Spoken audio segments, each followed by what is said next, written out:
नमस्कार दोस्तों।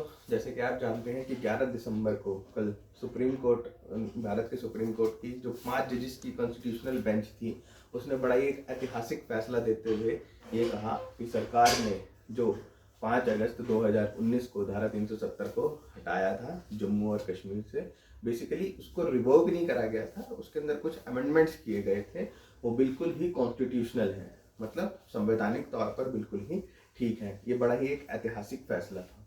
इस फैसले के जो हमारे 5 जजेस की बेंच रही है, उसमें हमारे जज थे जस्टिस एस के कौल और संजीव कट करिए justice Sanjeev Khanna, justice BR Gavi and Suryakant, और हमारे CJI chief justice of India DY Chandrachud. तो ये 5 जजेस की बेंच थी जिसने इस फैसले को, मतलब जो 370 को रिवोक करने का जो फैसला था, उसको सही ठहराया गया। और DY चंद्रचूड़ ने यह भी कहा कि जो जम्मू एंड कश्मीर का स्टेटहुड है वो जल्दी से जल्दी उसको वापस से स्थापित किया जाए। जैसे कि आप जानते ही हैं कि क्योंकि जिस समय 370 हटाई गई थी तो जम्मू और कश्मीर को दो यूनियन टेरिटरीज में बांट दिया गया था, एक JNK के नाम से और एक दूसरी लद्दाख के नाम से। तो वही चंद्रचूड़ जी ने कहा है कि इसको वापस से स्टेटहुड, मतलब इसको वापस से जम्मू और कश्मीर के स्टेट बनाया जाए, और उसके लिए इसकी पार्लियामेंट की सीट्स और विधानसभा की सीट्स दोनों को तय किया जाए। एक डिलिमिटेशन कमीशन बनाई जाएगी और उसके तहत इसको तय किया जाएगा। तो उन्होंने कहा है कि जल्दी से जल्दी। तो दोस्तों, ये थी हमारे पास जो जजमेंट आई है। हम इसकी थोड़ी हिस्ट्री के अंदर जाते हैं। इसमें मैं आपको बताना चाहता हूँ कि धारा 370 बेसिकली है क्या, और उसके बाद हम देखेंगे कि क्या इस धारा 370 को हटाने की वजह से हमारे को कुछ फायदा हुआ भी है कि नहीं। ठीक है, तो हम पहले समझ लेते हैं कि धारा 370 है क्या। कट करिए। तो दोस्तों, मैं आपको धारा 370 के बारे में बता दूं।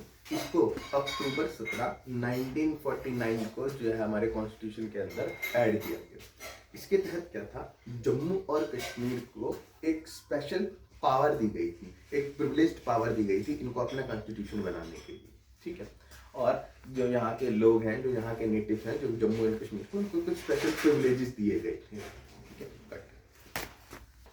और ये आर्टिकल रिस्ट्रिक्ट करता था इंडियन पार्लियामेंट की लेजिस्लेटिव पावर्स को जम्मू और कश्मीर के अंदर स्थापित करने से। लेजिस्लेटिव पावर मतलब कि इंडियन पार्लियामेंट से कोई कानून जो है वो जम्मू और कश्मीर के लिए नहीं बन सकता, और अगर बनेगा भी तो वो वहां पर लागू नहीं हो सकता। पहली बात तो बन ही नहीं सकता जम्मू और कश्मीर के लिए। ठीक है, जब इसको ड्राफ्ट किया गया बाय N गोपाल अयंगर द्वारा। ठीक है, और इसको जिस टाइम बनाया गया था N गोपाल अयंगर ने, उन्होंने इसको डाला था 306A के अंदर, उसका सब पार्ट बनाया गया था 306A के अंदर। अब देखते हैं कि जो 370 है बेसिकली वो क्या करती है। वो एक जम्मू और कश्मीर की कॉन्स्टिट्यूशनल असेंबली को इस्टेब्लिश करने की बात करती है। ठीक है, और एस्टेब्लिश करके उस पर जो है इंडियन कॉन्स्टिट्यूशन जो है वो अप्लाई नहीं होगा, ये मैंने आपको बताया ही है। ठीक है, और मैं आपको ये भी बता दूं कि आर्टिकल 370 जो है प्रेसिडेंट ऑफ इंडिया को ये पावर देता है कि इस आर्टिकल को जो है वो अमेंड किया जा सके। तो इसी के तहत ही इसको अमेंड किया गया था। ठीक है, अब देखते हैं इसमें एक आपने बहुत चर्चित आर्टिकल भी सुना होगा, इसका आर्टिकल 35A। तो ये आर्टिकल 35A क्या था ये मैं आपको बता दूं। अब ये जो आर्टिकल 35A है ये जम्मू एंड कश्मीर के लिए है, जम्मू एंड कश्मीर के कॉन्स्टिट्यूशन के अंदर है, और इसको पावर जो मिलती है, इसको जो स्टेम मिलती है, यानी इसकी जो रूट्स आती हैं वो धारा 370 से ही आती हैं हमारे पास। और ये क्या कहती हैं, ये जम्मू और कश्मीर के रहने वाले लोगों को स्पेशल पावर्स और स्पेशल प्रिविलेजेस देती हैं। और इसको सबसे बड़ी बात देखो, इसको एक प्रेसिडेंशियल ऑर्डर से पास किया गया था उस समय में। ठीक है, तो ये कोई कानून नहीं था, एक प्रेसिडेंशियल ऑर्डर था। ठीक है, जिसको हम एक ऑर्डिनेंस की तरह भी ले सकते हैं।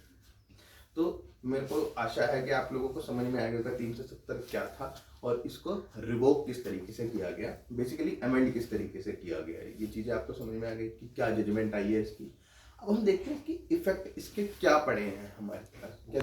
क्या 370 को हटाना जो था वो बिल्कुल ठीक भी था कि नहीं था। देखिए, कुछ इफेक्ट्स हम देखते हैं। आप देखेंगे कि जब 370 नहीं हटी थी तो जम्मू एंड कश्मीर के अंदर एक बहुत बड़ी प्रॉब्लम थी जिसको हम स्टोन पैटलिंग बोलते हैं। स्टोन पैटलिंग मतलब क्या होता था कि लोग पत्थर मारते थे। आपने न्यूज़ में इनका नाम भी सुने होंगे, पत्थरबाजों के नाम से ये बड़े मशहूर हुए थे। ठीक है, तो स्टोन पेंटलिंग की जो घटनाएं थी वो काफ़ी कम हुई थी।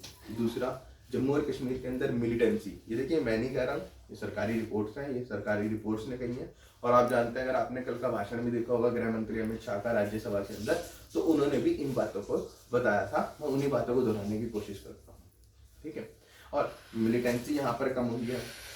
यहाँ पर टेररिज्म की जो एक्टिविटीज़ थी वो काफ़ी कम हुई है। ठीक है, और जो हमारी मिलिट्री फोर्सेस थी, जो हमारे आर्म्ड फोर्सेस हैं, उनके ऊपर जो अटैक्स होते थे वो भी काफ़ी कम हुए हैं। ठीक है, और काफ़ी जो हमारे सोल्जर्स मर जाते थे वो भी काफ़ी कम हुए हैं हमारे पास कट कर।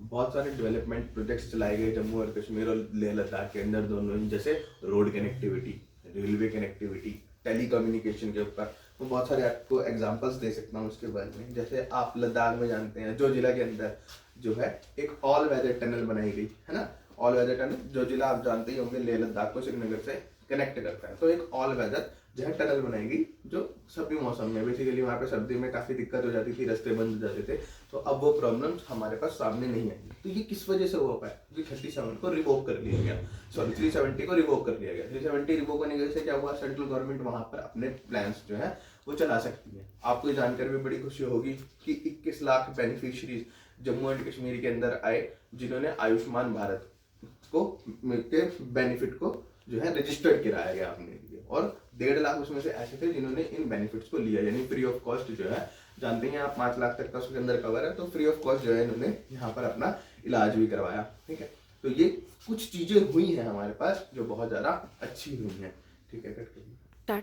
उसके बाद आप जानते हैं जम्मू और कश्मीर के अंदर ही, और क्या नाम है, लेह लद्दाख के अंदर ही बहुत सारी बिजनेस मीटिंग्स हुई हैं। बिजनेस मीटिंग्स किसके लिए? इन्वेस्टर्स को अपनी तरफ अट्रैक्ट करने के लिए। उसके बाद इन्वेस्टर ग्लोबल जो इन्वेस्टमेंट उसके बाद जो हमारे पास इन्वेस्टर ग्लोबल मीट जो होती है वो भी जम्मू कश्मीर के अंदर हुई, जिसके अंदर आपको जानकर बड़ी खुशी होगी 200 डोमेस्टिक और इंटरनेशनल कंपनी इन टोटल जो है आकर वहाँ पर इन्वेस्टमेंट करने की बात कर रही है, और ये बहुत सी जगहों में इन्वेस्ट कर भी रहे हैं। टूरिज्म के अंदर इन्वेस्ट कर रहे हैं जम्मू और कश्मीर में। फिल्में जो है वो अब काफ़ी बनने लगी हैं। ठीक है, एक और टूरिज्म के लोग लिए तो लोग जा ही रहे हैं यहाँ पर, तो एक काफ़ी बूम वहाँ की इकोनॉमी को मिल रहा है।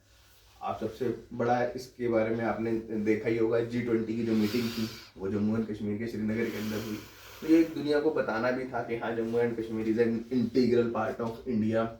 और ये सारी चीज़ें जो हैं ये किसकी वजह से हुई? क्योंकि 370 को रिवोक कर लिया गया, जिसकी वजह से इतना डेवलपमेंट यहाँ पर हुआ।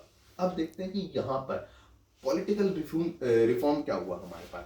तो सबसे बड़ा पॉलिटिकल रिफॉर्म ये हुआ कि यहाँ पर रेस्टोरेशन ऑफ डेमोक्रेसी थी। ठीक है, डेमोक्रेसी पहले भी थी, बट ऑन द ग्राउंड्स वो हमें नजर नहीं आती थी। आज हमें ऑन द ग्राउंड्स वो डेमोक्रेसी नजर आती है। फॉर एग्जांपल, श्रीनगर के लाल चौक पे पहले आप तिरंगा नहीं फहरा सकते थे। ठीक है ना, अब राहुल गांधी गए थे कि भारत जोड़ो यात्रा निकाली गई थी, तो उन्होंने भी वहाँ पर बड़ी शान से हमारे तिरंगे को फहराया।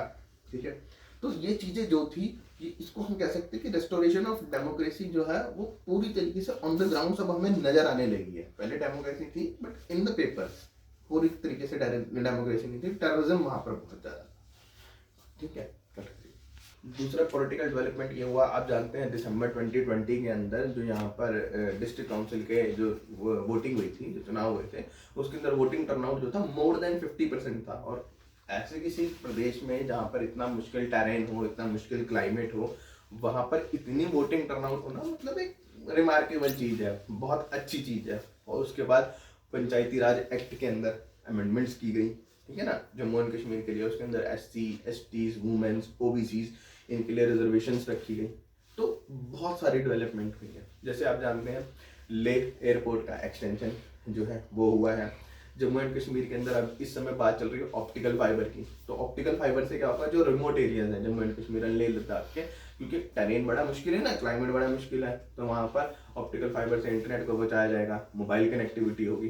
तो यही सारी चीज़ें जो होती हैं एक बेसिक एमिनिटीज़ होती हैं किसी भी देश के डेवलपमेंट करने की, किसी भी स्टेट के डेवलपमेंट करने की। तो बेसिक एमिनिटीज़ जो है यहाँ पर फैलाई जा रही हैं।